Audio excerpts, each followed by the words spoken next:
WRTV went to work for a homeowner on the north side and got a fix in just a few hours. But now, equipment left behind by utility crews may be an issue for someone else in the neighborhood. WRTV's Amber Grigley explains. I think that I would have had more patience, a week and a half ago. Imagine coming home from vacation and finding your backyard like this.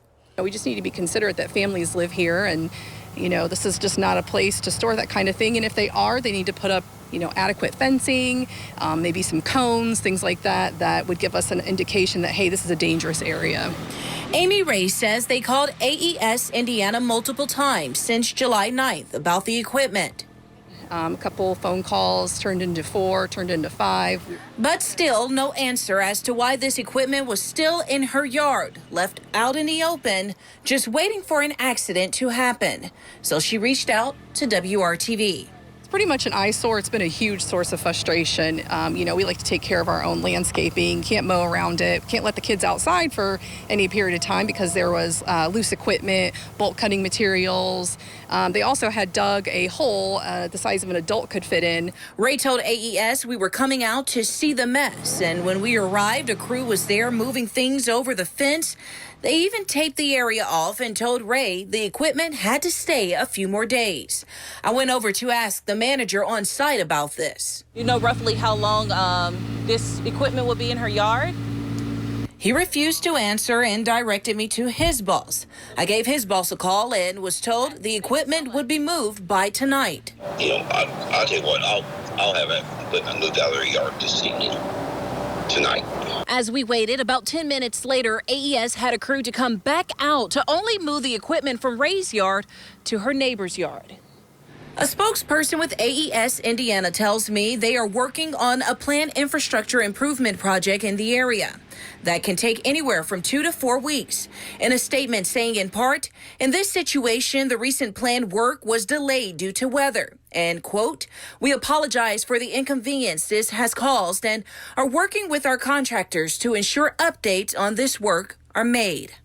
A bit of relief for Ray, yet still a hassle that will live to see another day in this neighborhood. My main goal is, we need to learn from this experience. They're going to be moving on to other areas in the neighborhood, and we don't want to see a tragedy happen. This has to be taken care of in the right way. Working for you, I'm Amber Grigley, WRTV.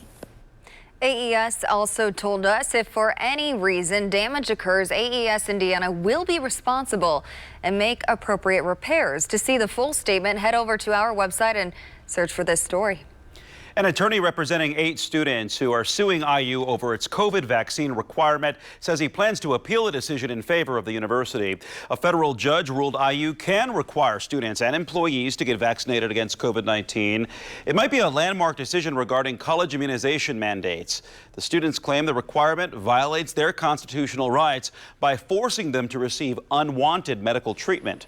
You can read statements from the attorney and IU by clicking on this story in the WRTV app. Now to the latest on the pandemic. Health experts fear the U.S. is heading in the wrong direction as the Delta variant spreads rapidly through unvaccinated communities. According to the State Department of Health, more than 74% of variant cases in Indiana are due to the Delta strain. Doctors at Ascension St. Vincent say almost every current COVID patient there is not vaccinated.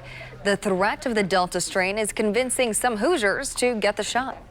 Y'all come talking about another one coming. It's like, I thought I did pretty good around the first one, but now y'all talking about something faster too? Oh, I better go and do what I gotta do. I have comorbidities. I can't run that risk, and I'd rather get it than to not have it. I don't want to gamble. I'll gamble with money, but not with my health.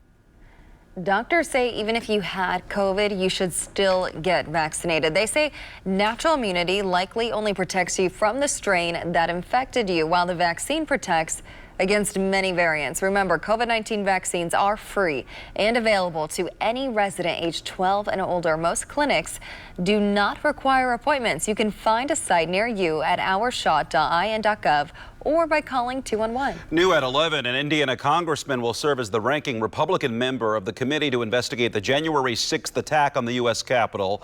House Minority Leader Kevin McCarthy appointed Representative Jim Banks to the position. Banks released a statement saying in part, quote, "I will do everything possible to give the American people the facts about the lead up to January 6th.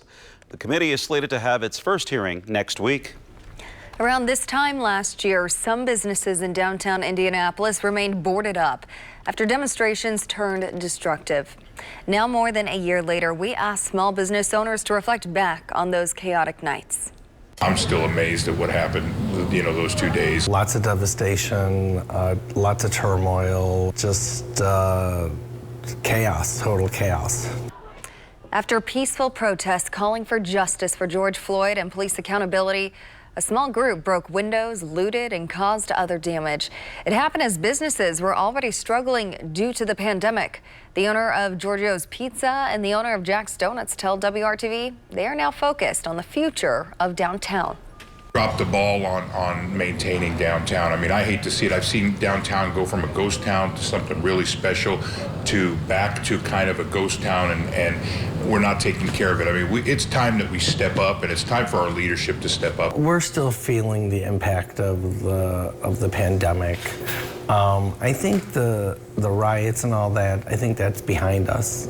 I'm hoping that's all behind us. I'm hoping that we never have to board up again.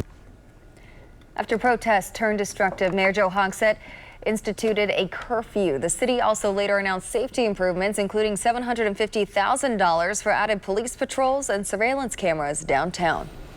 And the closest drain right now to central Indiana, some 300 miles to the south. How long will our dry stretch last? Find out. This is a world-class facility. Literally, I'm not exaggerating. This is one of the finest, if not the finest, amphitheaters in the entire country. And it's here in Indianapolis. New and next, how this attraction will serve the whole community.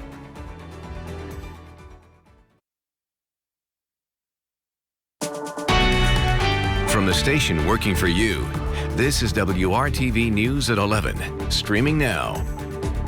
We feel like we won the lottery because this is a world-class facility. This one-of-a-kind amphitheater officially opens this week on the near northwest side. It is the new home of the Indianapolis Shakespeare Company. WRTV learned the venue is part of a bigger mission off the stage. Shakespeare is awesome. And even though his words are 400 years old, they are still so relevant. My lord, I will take my leave of you. You cannot take from me, sir, anything that I will more willingly part withal. The Indianapolis Shakespeare Company is helping keep those words alive by tapping into that relevance. Executive Artistic Director Diane Timmerman says the group's performances skip the old-fashioned costumes and accents, giving a modern touch to plays that have been performed for hundreds of years. People who don't like Shakespeare, they come like, I understood it, I loved it, it was fun, I got it, I laughed, I cried. Because when it's done well and it's done with a sense of purpose for today and here and now, it's as alive as anything. Good night, sweet prince.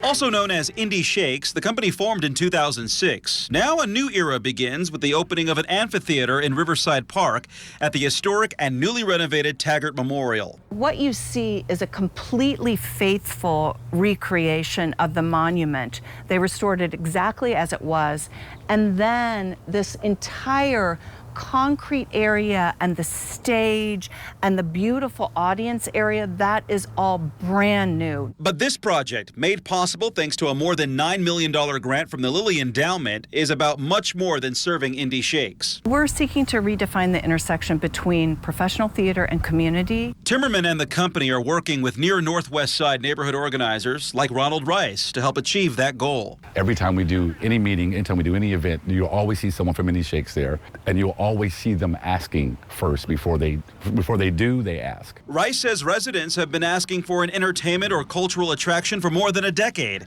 He calls the new theater a huge win for the neighborhood. To have something this level in a community of color says a lot about the opportunities that we can now have. A lot of folks don't go downtown.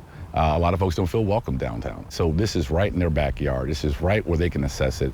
It's part of Indy Park, so it's not some privately owned. Indy Shakes is not claiming this to be their own. This is just their home. Indy Shakes hopes to contribute to the community away from the stage as well.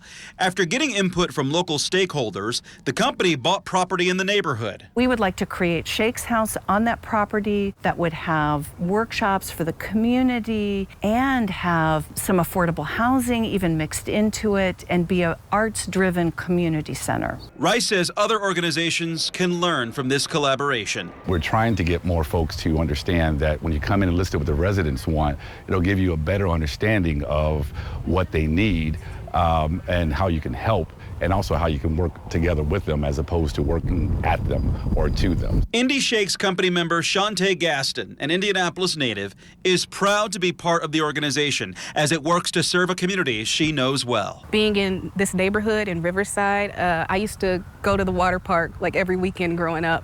So to be able to have the people in this neighborhood be able to come here and see Shakespeare completely for free, and also them just being a part of the neighborhood. You know, Indy Shakes doesn't just show up when it's time to do a show. They're actively here and listening to the community and trying to find ways to help and make this a better place for everyone. Indy Shakes will debut at the Taggart Memorial Amphitheater at Riverside Park with performances of A Midsummer Night's Dream, July 22nd through the 24th and the 29th through the 31st. That includes an ASL interpreted production July 29th and live stream dates July 29th and 30th. All shows are free, but you must register for a ticket. For more information about the shows and the company, you can go to IndyShakes.com. There you go, another event that you can do outside. And it looks so beautiful too. Yeah, I'm very excited for that. Sign me up, and let's hope for perfect weather for all their performances. Did you notice some color in the sunset? First it was haze through the day, and then kind of a pinkish red sunset. That's smoke from Canadian wildfires well to the north and west. And this is kind of the forecast which will show this smoke on the move. You see it's impacting the East Coast as well. This is at the high altitudes, but will still be noticeable over the next 48 hours in Indiana. Well, we're dry. That's good. We need time to dry out. The rain and thunderstorms down in Tennessee and the Gulf Coast states, and that will stay there for a couple of days. And we've kept the highest humidity for now to the south as well.